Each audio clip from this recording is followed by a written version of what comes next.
sama Tuhan berbulan-bulan. Saya katakan, Tuhan, kenapa ya kok orang Kristen itu harus berdoa? Karena berdoa itu kayak ngomong sama tembok. Jadi saya terus bertanya, masalah hidup tetapi kita kenapa harus berdoa? Banyak daripada kita juga mungkin mempertanyakan hal yang sama. Mengapa kita harus berdoa? Dan pada saat itulah Tuhan menjelaskan. Ketika saya bercermin, otomatis yang saya lihat adalah wajah saya. Ketika Tuhan bercermin, yang dia lihat adalah wajah Adam. Ketika Tuhan bercermin, yang dia lihat adalah manusia. Karena dikatakanlah, marilah kita menciptakan manusia di dalam gambar kita dan menurut rupa kita, supaya mereka mempunyai kuasa, mendenominasi, mempunyai otoritas atas segala binatang yang di air, binatang yang di udara, binatang di ladang, dan semua yang ada di atas muka bumi. Jadi manusia adalah segambar di dalam gambar dan menurut dia. Kalau kita tahu bahwa Tuhan adalah firman, maka setiap kita berdoa, kita berfirman. Oleh karena itulah ketika kita omong kotor, ketika kita mengutuk orang, ketika kita mungkin latah, kamu gak sukses lah, kamu berfirman, kamu berdoa. Oleh karena itulah firman-Nya mengatakan, pada hari itu engkau harus mempertanggungjawabkan setiap kata yang keluar dari mulutmu, setiap firman yang telah kau lepaskan atas dunia ini. Itu hal yang mau disampaikan di awalnya saja. Jadi saya mau menyampaikan tahun 2026 mengenai perjalanan kekristenan yang sebenarnya. Arti kata Israel, karena kita tahu semua kita adalah milik Kristus. Arti kata Israel itu apa? Bahasa Israel itu adalah Israel. Israel. Ish itu manusia. Kalau perempuan itu Isya, diambil dari Ish. Isya diambil dari Ish itu manusia. Ra'a itu melihat, El itu Allah. Jadi kalau kita jadi orang Kristen, kita cuma dengar, kita rugi. Makanya banyak orang Kristen gak bisa cinta sama dia, karena kalau gak lihat gak sayang. Betul? Harus lihat baru sayang. Rupanya kita dipanggil untuk menjadi Israel, artinya manusia yang dapat melihat Allah. Kita lihat di dalam rencana awal kita yang tadi saya sudah sampaikan, bahwa tujuan awal manusia diciptakan oleh Tuhan adalah untuk mempunyai kuasa atas binatang-binatang yang di air. Itu bukan ikan, bukan paus, bukan binatang-binatang yang fisik, tetapi juga binatang-binatang ilahi yang tidak kelihatan. Makanya orang kalau minta kaya, kenapa dia harus jauh-jauh ke pantai selatan? Karena ada makhluk-makhluk yang juga diciptakan oleh Tuhan. Dan juga binatang-binatang yang di udara. Kenapa orang kalau minta selamat selalu mencondongkan ke atas, minta keselamatan? Karena di atas juga ada penguasa-penguasa, binatang-binatang yang diciptakan oleh Allah. Dan mengapa manusia kalau mau minta ilmu gelap dan ilmu yang macam-macam selalu ke gunung, ke gua-gua dan ke tebing-tebing? Karena di sana juga ada binatang-binatang yang merayap yang diciptakan Tuhan Allah. Tetapi yang pasti mereka bukan jerapah, mereka bukan gajah, mereka bukan semut dan sebagainya. Kita manusia diperintahkan untuk menguasai mereka, mengambil otoritas. Buktinya apa? Ketika Adam diciptakan oleh Tuhan, saya akan membawakan beberapa yang mungkin tidak pernah diajarkan di gereja, sesuatu yang mungkin baru dan mungkin susah untuk dipahami, tetapi saya percaya kalau Tuhan mengizinkan, ini adalah sebuah pengajaran yang penting harus kita punyai, supaya kita mempunyai dasar yang kuat nantinya di dalam perjalanan kita 2026 semakin menyenangkan hatinya. Ketika Adam diciptakan untuk mengerjakan dan mengusahakan memelihara Taman Eden, apa yang dikatakan oleh Tuhan Yesus, Tuhan Allah itu? Karena Adam tidak mempunyai seseorang yang menolong, maka dikeluarkanlah semua binatang-binatang yang keluar dari tanah. Binatang itu terbang, binatang itu merayap dan berada di atas tanah. Kemudian Adam disuruh menamai semua binatang itu. Artinya kalau menamai itu adalah mempunyai kuasa dan memiliki binatang itu. Contohnya kalau saya ke toko anjing terus saya masuk terus saya bilang, "Pak, ini anjing apa, Pak?" "Oh, itu anjing header." "Oh, ini Molly, Pak." "Ini anjing apa?" "Oh, ini anjing pom." Kalau ini saya panggil James saja. Bapak yang punya toko bingung, "Loh, Bapak kok udah kasih nama?" "Iya, saya kasih nama, kan suka-suka saya. Nggak boleh ya. Harus dibeli baru bisa dikasih nama." Begitu pula Adam mempunyai otoritas penuh atas binatang-binatang itu. Kemudian yang terjadi adalah, tetapi tidak diketemukanlah teman yang sepadan untuk membantu Adam.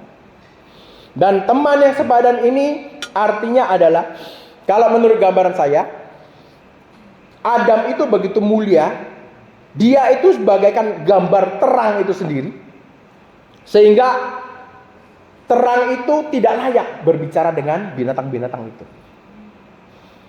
Sehingga tidak bisa ada namanya sinkronisasi komunikasi. Maka kemudian Tuhan Allah menidurkan Adam, mengambil sosok separuh dari dirinya. Tulisannya di sana bukan menciptakan perempuan, tetapi membentuk perempuan itu. Membentuk perempuan itu. Kemudian setelah dibentuk, ditutup, diberikan kepada Adam. Di sana tidak pernah dituliskan bahwa Adam dibangunkan oleh Tuhan. Tetapi kita tahu ketika Adam melihat perempuan itu, dia mulai shift fokusnya, yang harusnya dia selalu melihat kepada Tuhan Allah, tetapi sekarang dia shift kepada perempuan ini. Perempuan ini seharusnya menjadi seorang penolong sebagai imam antara Adam dan binatang-binatang itu, antara Adam dan Taman Eden. Perempuan itu bagaikan kalau kita bangun sebuah gedung. Adam adalah gedungnya, perempuan itu perabotannya. Tidak mungkin kita masuk ke dalam sebuah gedung, kita lihat ini dari cornya apa, Pak? Betonnya, Pak. Ini pakai tulangnya, besinya berapa meter? Tidak mungkin. Yang kita lihat apa? Isinya. Waduh, lemarinya bagus. Itulah maksudnya. Dari ciptaan Tuhan berhenti di hari ke-6. Kalau kita lihat paralelnya, ciptaan terakhir yang dibentuk oleh Allah adalah perempuan itu. Perempuan itu bagaikan mahkota ciptaan dari segala yang Tuhan ciptakan. Dia itu kalau kita buat pohon Natal, dialah bintangnya. Kita nggak pernah lihat pohon Natal, kita bingung lihat, wah hiasannya bagus, yang kita lihat bintangnya bagus kan? Tetapi sayang kita tahu bahwa Adam dan perempuan terjatuh. Ada sebuah pengetahuan yang kita bisa dapatkan juga. Ketika Adam melihat perempuan itu, dia mengatakan, "Inilah tulang daripada tulangku dan daging daripada dagingku." Sesungguhnya mereka akan bersatu dan keluar dari rumah. Tetapi yang saya mau garis bawahi, bawahnya lagi, mereka tidak berpakaian dan mereka tidak malu. Terjemahan bahasa Indonesia ini sangat tidak cocok. Arti katanya sebenarnya bukan tidak berpakaian, tetapi mereka tidak punya penghalang. Karena mereka tidak seperti kita hari ini. Mereka adalah makhluk roh, bukan darah dan daging. Mereka makhluk roh yang tidak perlu penghalang. Kenapa? Karena mereka tidak berdosa, sehingga mereka dapat datang kepada Bapa tanpa penghalang. Dan tidak punya rasa malu, karena belum berbuat dosa, mereka tidak perlu malu. Tetapi kita tahu bahwa akhirnya mereka berdosa oleh karena ular, dan akhirnya mereka terjatuh di dalam dosa sampai hari ini. Yang terjadi yang saya juga mau sampaikan, yang penting, mungkin kalian akan merasa aneh, firman ini penting. Setelah mereka diberikan setiap hakim hukum-hukum dari Tuhan, untuk si ular dikutuk dengan perut, untuk perempuan engkau akan susah melahirkan, tetapi untuk Adam, dia tidak mengutuk Adam. Untuk Adam dia katakan, oleh karena kau mendengarkan suara istrimu, maka terkutuklah tanah. Saya sudah cek dengan AI dalam bahasa Ibrani yang asli bahwa Tuhan tidak mengutuk tanah, tetapi oleh sebab daripada Adam mendengarkan istrinya, maka tanah terkutuk dengan sendirinya. Kalau kita injak injak pegal di mobilnya langsung jalan, nggak usah diperintah. Otomatis. Jadi yang terjadi adalah mereka jatuh di dalam dosa dan mereka menjadi malu. Kemudian kalau kita lihat di dalam firman dikatakan Tuhan Allah membuat kulit binatang dan mengenakannya. Kita boleh cek ya, nanti cek karena waktunya nggak sempat. Cek aja. Dan Tuhan Allah membuat kulit binatang dan memakaikan jubah itu kepada mereka. Karena mereka sudah tidak lagi bercahaya. Apakah kulit binatang itu? Kulit binatang itu adalah darah dan daging kita. Darah dan daging kita itulah kulit binatang. Di dalam darah dicatat semua perbuatan manusia. Apa yang najis, apa yang benar, semua ada dicatat di dalam darah kita. Dan daging yang sudah terkontaminasi oleh dosa, itulah yang harus kita perangi hari demi hari. Tetapi puji syukur kepada Tuhan, kalau Tuhan sudah menyiapkan sebuah jalan keluar yang besar. Ada cerita yang sama seperti cerita Adam. Ada seseorang namanya Tuhan Yesus. Ketika dia disalib dan kemudian dia tertidur, mati ya, bukan tertidur ya. Bukan tertidur lelap ya, mati ya. Ketika dia mati, maka kemudian ada tombak menusuk. Dan yang terjadi adalah separuh dari dirinya keluar air dan darah. Itulah gereja. Itulah kita yang dilahirkan oleh Kristus. Seperti perempuan diambil dari Adam, begitu pula gereja dikeluarkan dari Kristus.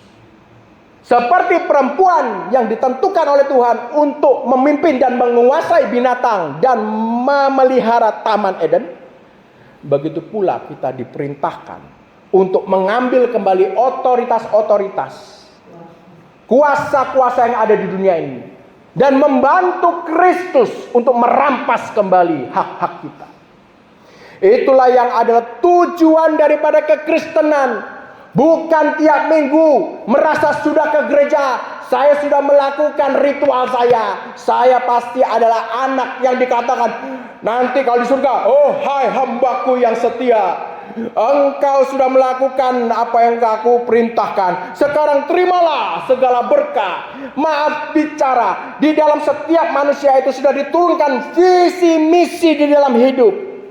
Kalau kita tidak menyelesaikan misi-misi, maka kita pasti kecewa, karena dia tidak akan mengatakan kepada kita, engkau hambaku yang setia.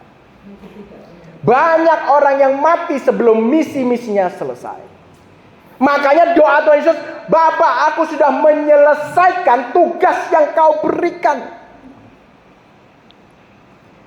Untuk mengetahui misi-misi di dalam hidup ini, kita harus mengetahui bahwa ada dua baptisan yang ada di dalam kitab. Baptisan pertama adalah baptisan di mana Musa memimpin Israel. Semua udah baca Alkitab ya? Semua udah baca Alkitab. Pokoknya ngerti ya kalau saya ngomong ya. Oke. Jadi Musa memimpin Israel yang sudah menjadi budak di Mesir. Memimpin Israel keluar dari tanah Mesir, masuk ke dalam Laut Merah. Musa dan Harun membaptis mereka di dalam air. Setelah itu mereka masuk ke dalam padang gurun 40 tahun. Padang gurun itu artinya kebingungan, munyerai. Jadi wong Kristen masalah tok munyerai. Dan kemudian gila dia dengan anugerah yang mengatakan, bangkit, naiklah ke sini. Ketika panggilan itu datang, kita akan menjadi Israel yang masuk untuk dibaptis lagi di dalam sungai Yordan. Dan dibaptis oleh Yosua dan Kaleb di dalam sungai Yordan. Artinya Yordan adalah turun. Oleh karena itu Tuhan Yesus ketika dia datang, dia harus dibaptis oleh Yohanes Pembaptis. Seperti Musa dan Harun. Begitu pula setelah Yesus puasa, kemudian dia dibaptis oleh Yohanes Pembaptis, kemudian dia puasa, kemudian dia dicobai, kemudian dia menang. Maka dia sekarang punya otoritas untuk membaptis di dalam Yosua dan Kaleb di dalam sungai Yordan. Kalau kita sudah diizinkan oleh anugerahnya keluar dari padang gurun, kita akan dibaptis oleh Tuhan Yesus di dalam roh dan api. Artinya Yosua, bahasa zaman dulu, bahasa sekarang Yehosua, Yesus. Artinya Kaleb adalah anjing. Kesetiaan seperti anjing, di mana anjing tidak akan menggigit pemiliknya. Ketika kita sudah dibaptis kedua kali masuk ke dalam sungai Yordan, sungai yang turun, semakin humble, semakin rendah hati, maka kita akan dibaptis Tuhan dengan roh dan api dan dalam kesetiaan Kaleb. Jadi kita tahu bahwa ketika Tuhan Yesus membaptis kita, Dia akan membaptis kita dengan roh Bapa dan cahaya. Oleh karena itu saya akan masuk ke dalam namanya altar. Setelah beberapa bulan ini saya dipanggil untuk boleh melayani dia di dalam altar. Altar ini sudah diperkosa kata-katanya menjadi mezbah. Ketika saya mendengarkan kata-kata itu saya nggak ngerti. Maksudnya apa toh mezbah itu? Iya Pak, Anda harus punya mezbah keluarga. Pikiran saya itu ambil gitar genjreng-genjreng sama keluarga teriak-teriak, oh Tuhan kami menyembah Engkau gitu ya. Tapi saya nggak melakukan karena saya tidak tahu mezbah itu apa. Arti kata mezbah yang sesungguhnya adalah altar. Kalau kita mengetahui dalam bahasa gereja mezbah itu adalah persekutuan doa tetapi hanya keluarga. Tetapi kata mezbah sebenarnya adalah altar. Dan kata altar yang sebenarnya adalah transaksi antara manusia dengan Allah. Di mana engkau bertemu dengan Allahmu dan engkau mempunyai transaksi. Kata altar itu adalah kata di mana kita mau serius ketika kita keluar dari sungai Yordan. Kita bukan lagi memanggil Tuhan sebagai Tuhan, tetapi kita memanggil Tuhan sebagai Allah.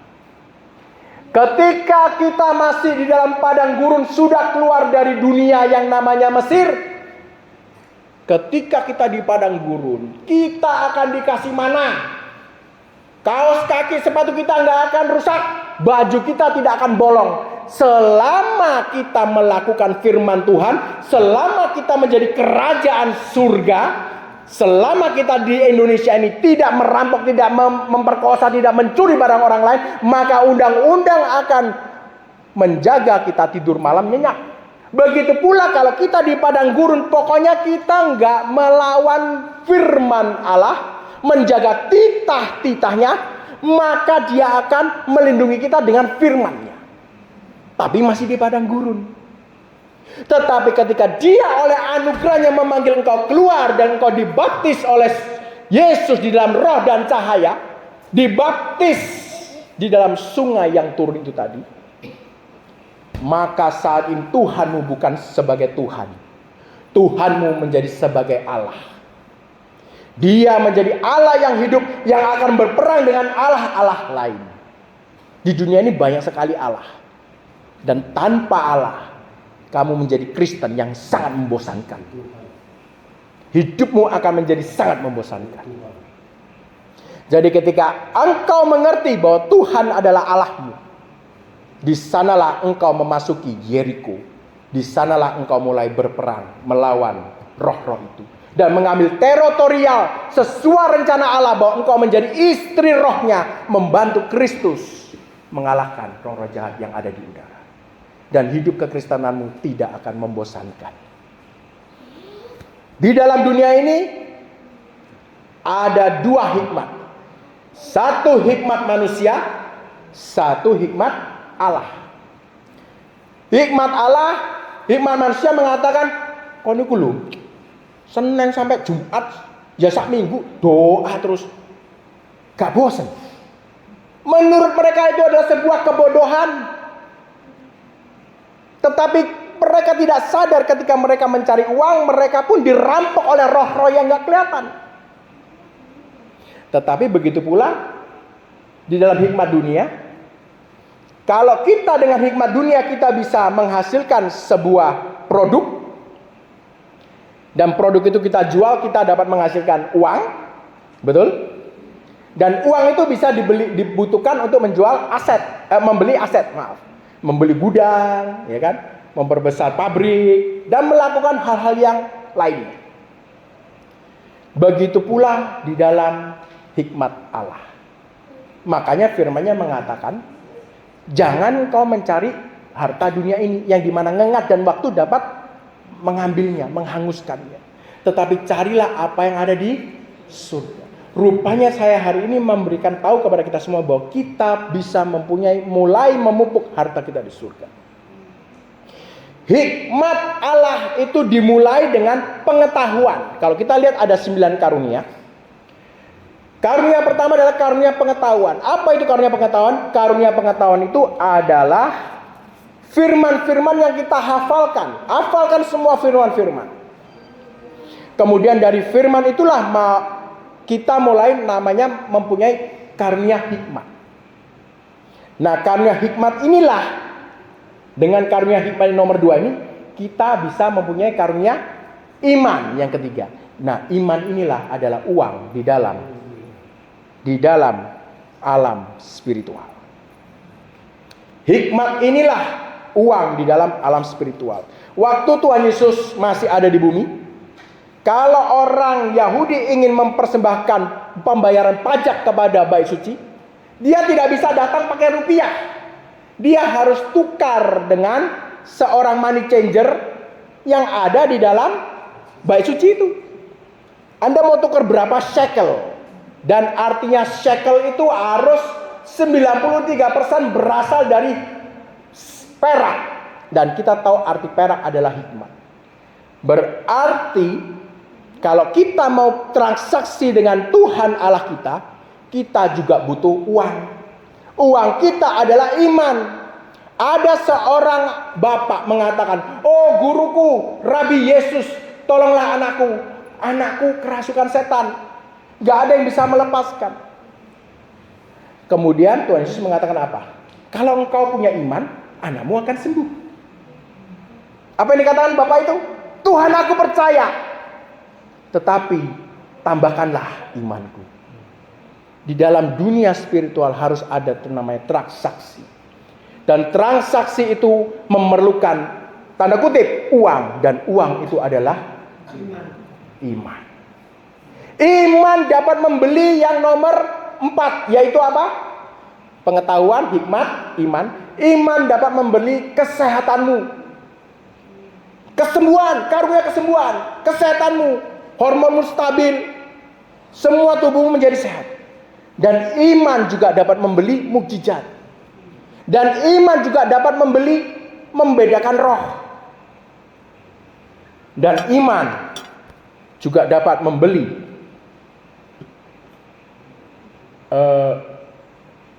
bernubuat. Iman juga dapat bernubuat. Saya ulangi, iman dapat membuat kesembuhan, membeli kesembuhan. Iman dapat membeli mujizat. Iman dapat membedakan roh. Nah, ini saya mau garis bawahi. Membedakan roh itu bukan membedakan roh ini roh jahat, ini roh Tuhan, bukan.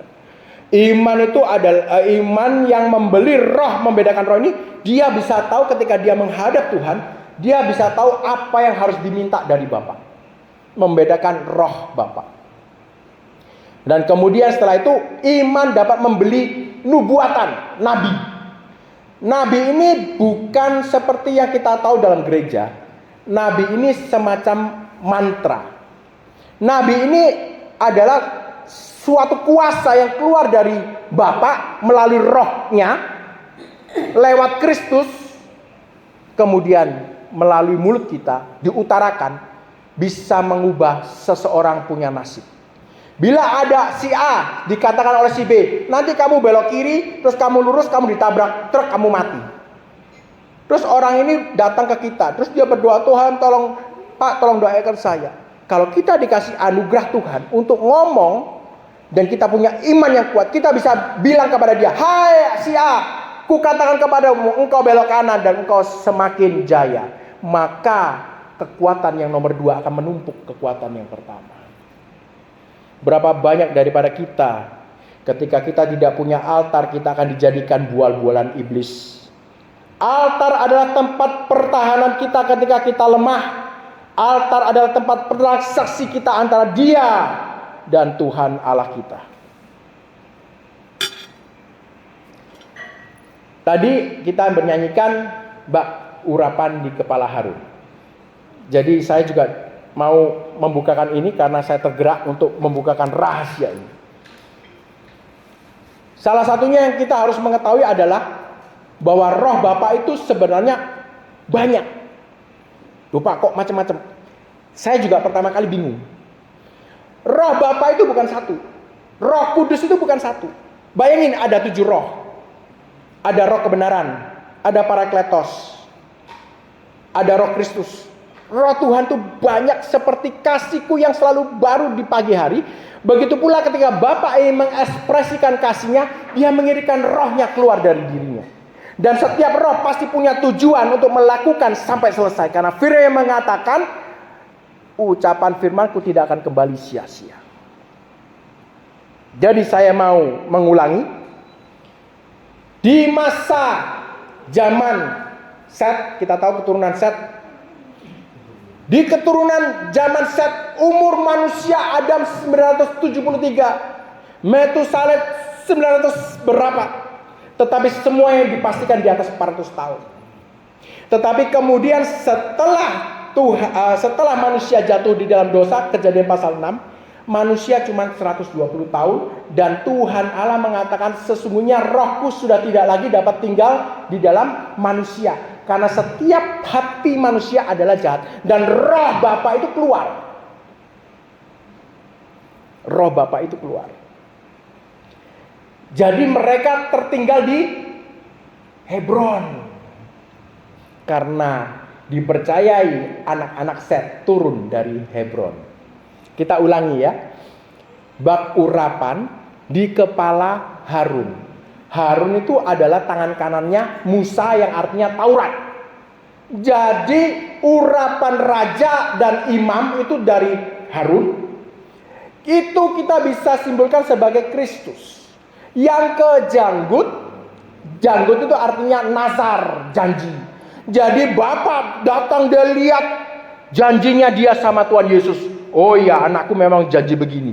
Urapan itu kemudian karena disetujui oleh Bapa turun dari janggut ke jubah imam. Di sana ada 12 batu Israel. Itu adalah kemuliaan Bapa. Glory daripada Allah. Glory daripada Tuhan yang ada di dalam Kristus. Oleh karena itu kita adalah raja dan imam. Raja kita memerintah di bumi, terjadi di surga. Imam kita minta di surga, turun ke bumi. Saya ulangi, raja meminta di bumi, terjadi di surga. Apa? Aku beritahu kepada kamu kunci. Kunci itu kecil, walaupun pintunya besar, kalau punya kunci terbuka. Kunci. Aku memberikan kepadamu kunci. Kunci kerajaan surga. Bukan kerajaan Allah. Kunci kerajaan surga. Apa yang kamu ikat di bumi, kamu punya otoritas untuk mengikat di surga.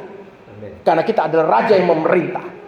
Tetapi kita juga imam dari Imam Melkisedek, yaitu Yesus Kristus sebagai imam besar. Kita juga bisa meminta, oh roh Bapa turunlah, sehingga dia turun ke bumi. Itulah saya katakan, roh-roh Bapa ini adalah aset-aset yang ada di dalam dunia spiritual.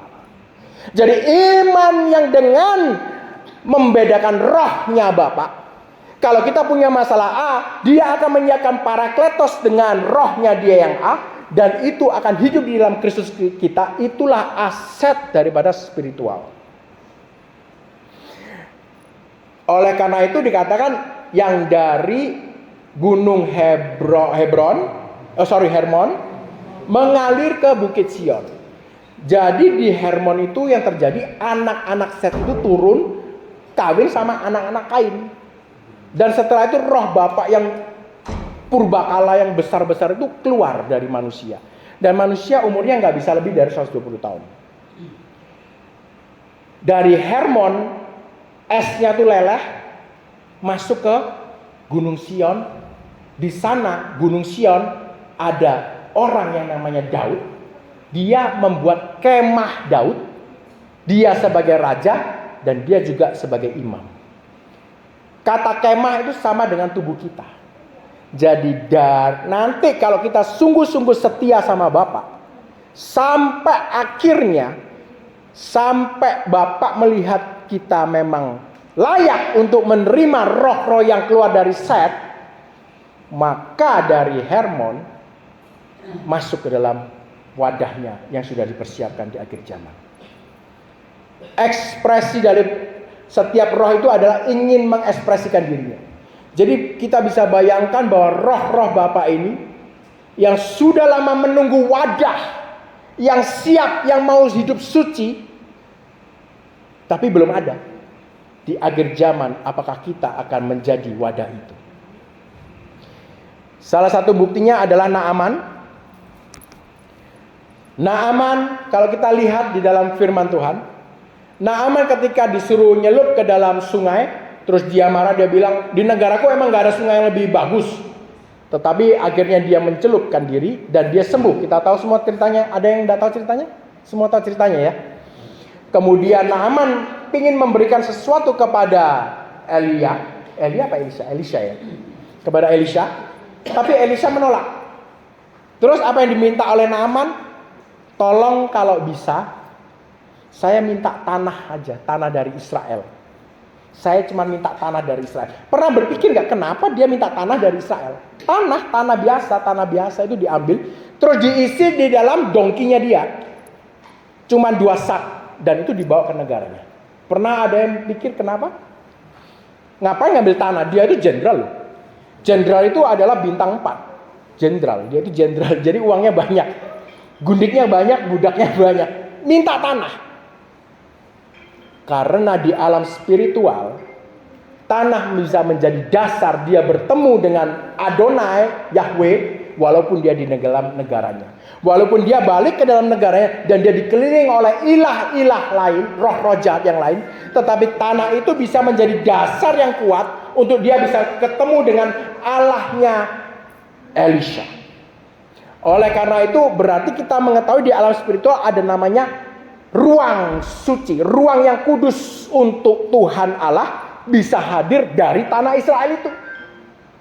Begitu pula hidup kita, kalau kita tidak mau taat dan kita tidak diizinkan Tuhan masuk dalam alam spirit kita dan membersihkan alam spirit kita, maka akan terjadi banyak sekali situasi-situasi dalam hidup ini yang tidak menyenangkan hati kita. Karena alam spirit kita ini kotor, kita jarang doa, kita jarang memuji dia, maka akan banyak sekali hal-hal yang negatif yang dapat masuk dalam boundary kita. Kalau firman gak ada buka Alkitab, bukan berarti firman. Kita buka di dalam 2 Korintus pasal 3 ayat 17. Biar ada tenang-tenang sedikit ya. 2 Korintus pasal 3 ayat 17. Sudah mau selesai?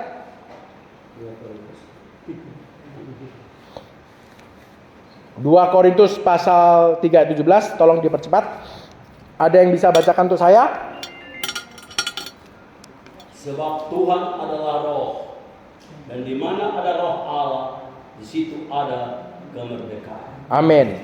Saya ulangi, kata kemerdekaan di sana di dalam bahasa Ibrani bukan kemerdekaan, tetapi kata yang asli adalah akses, jalan yang lancar.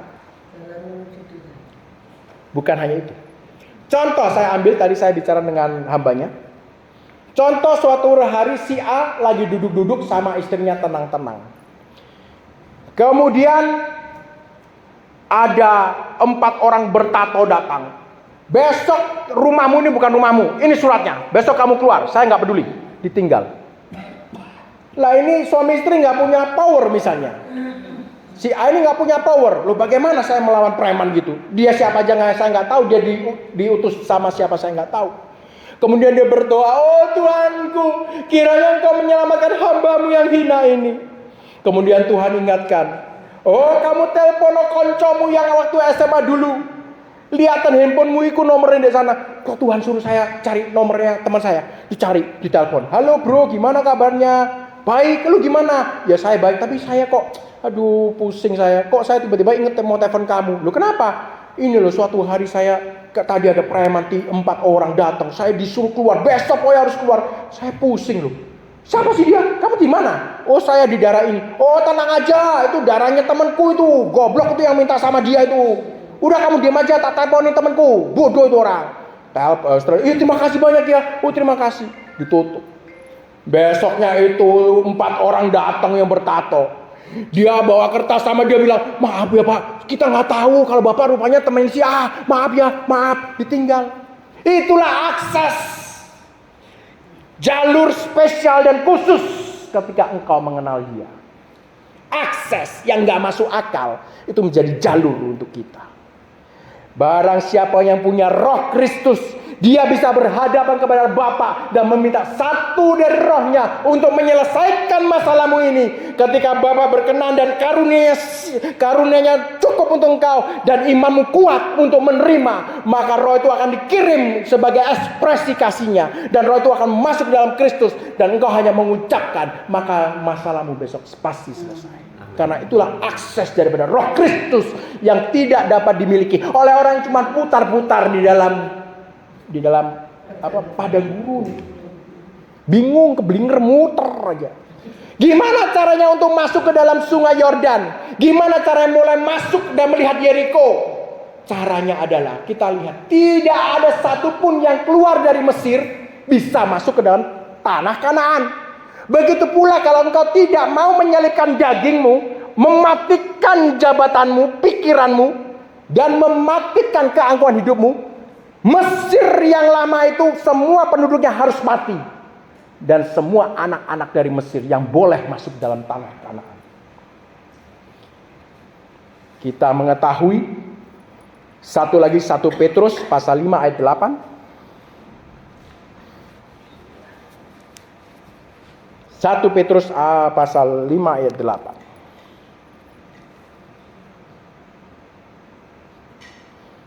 Tolong Pak Yusuf mungkin ya. 1 Petrus pasal 5 ayat yang ke-8. Sadarlah dan berjaga-jagalah. Lawanmu si iblis berjalan keliling sama seperti singa yang mengaum-ngaum dan mencari orang yang dapat ditelannya. Jadi kata-kata iblis di sini adalah pendakwa. Kata-kata iblis di sini adalah seorang jaksa. Di dalam dunia peperangan roh itu ada 2. Satu perang pengadilan, satu perang terbuka. Kalau kita sudah kalah di dalam perang pengadilan, maka roh jahat itu punya kuasa untuk menyerang kita secara perang terbuka. Tetapi puji Tuhan kepada kita, karena kita mempunyai Bapa yang baik. Walaupun kita diserang oleh ilah-ilah itu, kita berbaring di lantai, kita geru-geru, nangis-nangis, muter-muter, maka dia akan mengirimkan pasukannya untuk membantu engkau. Itulah kehebatan Allah kita. Tetapi kalau sebelum perang terbuka, kita boleh perang di dalam pengadilan.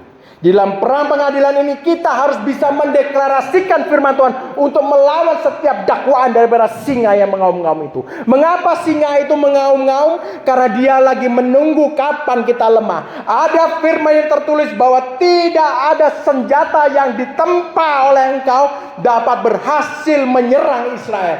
Untuk menempa sebuah senjata itu butuh waktu. Butuh sebuah situasi yang pas. Ketika kita lemah, baru senjata itu dilempar sama iblis untuk menyerang kita. Tetapi puji Tuhan kalau dia juga mengirimkan seorang parakletos. Tuhan Yesus mengatakan, aku akan mengirim kepadamu seorang Parakletos. Parakletos itu adalah pengacara kita yang membantu case kita untuk perang melawan singa itu. Menangkan situasi hidup kita sebelum kita masuk dalam perang terbuka. Semua di dunia ini sudah terjadi di alam spiritual. Semua yang terjadi yang sebelum menjadi benda yang keras ini semuanya berbentuk kata-kata, hukum. Sebelum hukum itu membeku menjadi sebuah benda, sebuah realitas dalam hidupmu, kamu punya otoritas dan kuasa untuk merubah hukum itu. Inilah yang harusnya dimiliki oleh setiap orang Kristen, mempunyai otoritas dan kuasa dan denominasi di atas segalanya di dalam Kristus. Sehingga hidupmu baik dan tentram kalau engkau bisa mengubah situasimu sebelum membeku menjadi dunia materi. Tentunya saya akan menjelaskan panjang lebar, tidak adil bila saya tidak menjelaskan bagaimana caranya. Sebelumnya saya punya istri, beliau ini pernah sesak nafas ya. Pernah sesak nafas. Terus setelah itu namanya orang trauma, karena kan orang dicintai, ya kan? Kalau nggak cinta malah seneng ya, kalau punya will malah seneng gitu. Berabi itu, hati-hati. Dikemplak sama Tuhan habis itu hidupnya ya. Kemudian kalau sesak nafas itu saya takut. Terus waktu saya berdoa dalam altar saya, bukan mesbah, altar, walaupun sama kata-katanya. Saya dibilang sama Tuhan, apakah engkau mengasihi istrimu dan anakmu melebihi aku? Tuhan tidak pernah egois ngomong seperti itu. Tuhan kok egois minta cintaku 100%. Apakah engkau lebih mengasihi istrimu dan anakmu daripada aku? Selama kita masih mengasihi mereka dan orang tua kita lebih daripada Tuhan, kita akan selamanya terikat oleh hukum dunia ini dan kita tidak mungkin bisa beroperasi bebas di alam spirit. Oleh karena itu setiap dia yang telah dipanggil dan diberikan anugerah harus mengasihi dia 100%. Supaya dia menjadi tentara yang siap berperang untuk komandonya. Kalau kita masih mengasihi orang lain lebih daripada dia, maka kita sesungguhnya masih terikat oleh hukum dunia ini. Hukum pernikahan, hukum strage bapak dan anak, semua terikat. Bagaimanakah caranya? Yang saya ajarkan selalu adalah lihat di dalam perut. Mungkin ada beberapa di sini yang udah sering, tapi ada wajah-wajah baru, jadi saya juga jelaskan. Yesus pernah mengatakan bahwa kerajaan Allah di dalam engkau.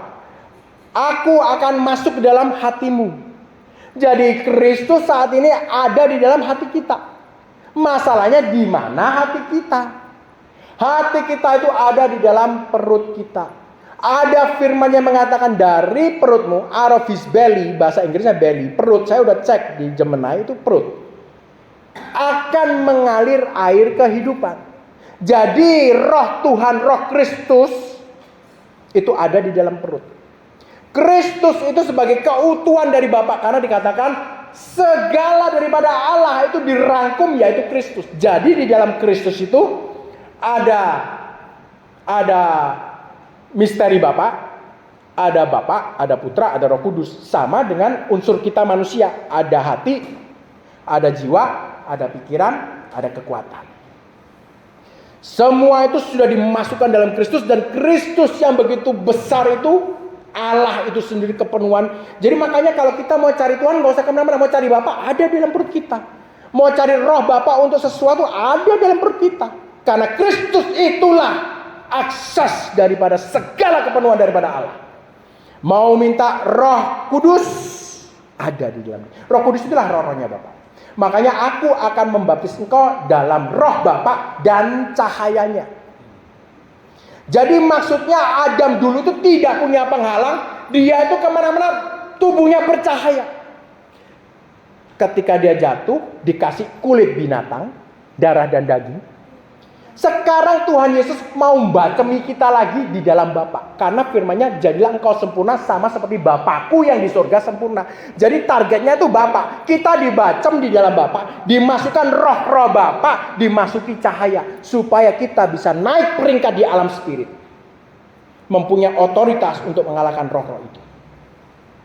Jadi caranya kita berusaha diam. Pertama kali biasanya saya dengar lagu-lagu, ya lagu-lagu Kristen, kalau bisa instrumental. Kita fokus terus bawa pikiran kita ke dalam perut. Kalau belum bisa, belajar 3 hari kita belajar dengan telinga. Nyalain lagu-lagu instrumen, cuma dengerin aja, dengerin lagunya instrumennya. Setelah bisa belajar fokus, kita turunkan ke sini, ke dahi, ya, di sini. Tapi ini tidak boleh lama-lama. Ini tidak boleh lama-lama. Tidak boleh lama-lama. Paling mentok 4 hari, mentok, jangan lama-lama. Belajar fokus di sini, terus belajar untuk menyatukan di sini dan dengerin lagu. Setelah 4 hari, belajar turunkan ke perut. Dan di sanalah engkau akan bertemu dengan Bapakmu. Ketika engkau bertemu dengan Tuhan Yesus, Bapa Kristus, yaitu Kristus di dalam perutmu, engkau harus mulai belajar satu lagi skill yang penting, yaitu skill menunggu Tuhan. Kita harus belajar menunggu Tuhan. Itu artinya bergumul dengan Tuhan, menunggu Dia. Dan art kesenian ini sudah hilang di dalam gereja. Sudah diisi dengan lagu-lagu yang keras. Artinya menyembah apa sih di dalam gereja? Artinya menyembah itu cari lagu yang enak, betul ya? Terus kalau bisa naik ke atas sama nangis. Aku mencintaimu Tuhan, gitu. Arti menyembah itu bukan itu. Kalau seseorang menyembah singa, dia besok semua tubuhnya ditato jadi singa. Dia besok ke dokter, dia kasih taringnya kayak singa. Dia besok operasi plastik, dia ganti mukanya jadi singa. Karena dia sayang, seneng banget sama singa. Dia harus jadi singa. Kalau orang menyembah ular, dia bangga kalau lidahnya dipotong jadi 2. Kalau dia menjalurkan lidahnya itu jadi 2 kayak ular, dia bangga banget. Kenapa? Karena dia menyembah ular. Arti menyembah adalah engkau ingin menjadi seseorang yang kamu sembah dan engkau mengidolakan dia. Itu arti menyembah yang sesungguhnya. Ingin menjadi siapa yang kamu sembah. Dan Tuhan Yesus sudah memberikan akses itu. Dengan kamu mau dibacem, dibaptis, diselamkan, dihidupi dengan roh Bapa dan apinya. Supaya kamu menjadi Adam yang semula. Menggenapi firman-Nya. Berkuasalah atas segala makhluk-makhluk ini. Dan peliharalah tamanku Eden.